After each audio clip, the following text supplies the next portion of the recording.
Magbukas ka pa ng tuna at kukulangin ang isa. Maglabas ka pa ng baso at tatagayan ko kayo. Yes man! Pahingi naman ng yosi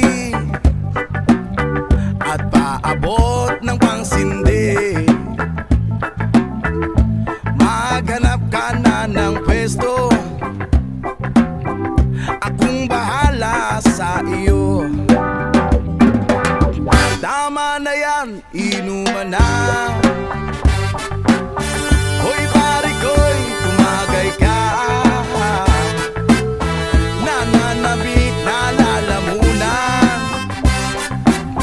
naghihintay nag-aabang. May Yo, what's up guys?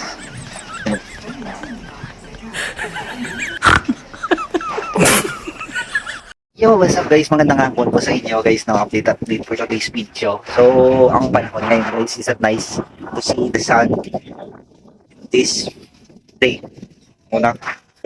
So, manami ang gym po guys. Pwede lugin na bunang wala na guys sa mga manami ang gym po guys.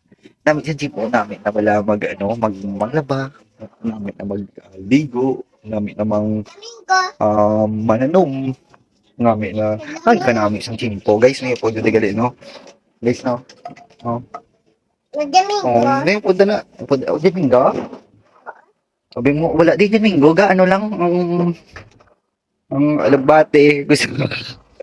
So update dito guys sa NBA no. May update ako dito guys sa NBA guys. Wait nyo lang sa guys ng clips ganito. So kung sige di adala sa sumunod. So may lang update guys no. So may topic ko gali dito guys no about sa divorce case no. Approve na guys dito sa Pilipinas yung divorce case. Approve na dito no. So muna lang guys. Ito na lang. Next clips, NBA update. Let's go. So, ano yung update guys ang NBA natin guys na nakuha niya isang Minnesota ang game 4. Walang score nila is 3-1. Favor man Japan sa Dallas kay 3 na mo. So, wala nila sweep guys. Di pareho sa Boston. Tsamba lang guro ang Boston or ano lang guro yung Boston kasi yung Boston mga injury nila, mga contract. Si Leverton injured.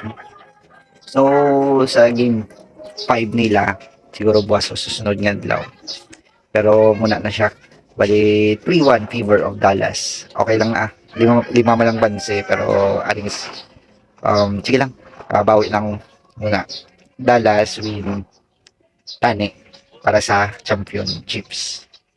Sige guys muna lang guys may story pa lang ako gali guys about sa divorce ari guys may mga mga chismis na kinasa aprobado na gali ang divorce tari sa Pilipinas kay muna guys. So muna lang guys para sa mga clips ni With 126 members voting in the affirmative, 109 in the negative, and 20 abstentions, House Bill number 9349 is approved on third and final. Majority Leader.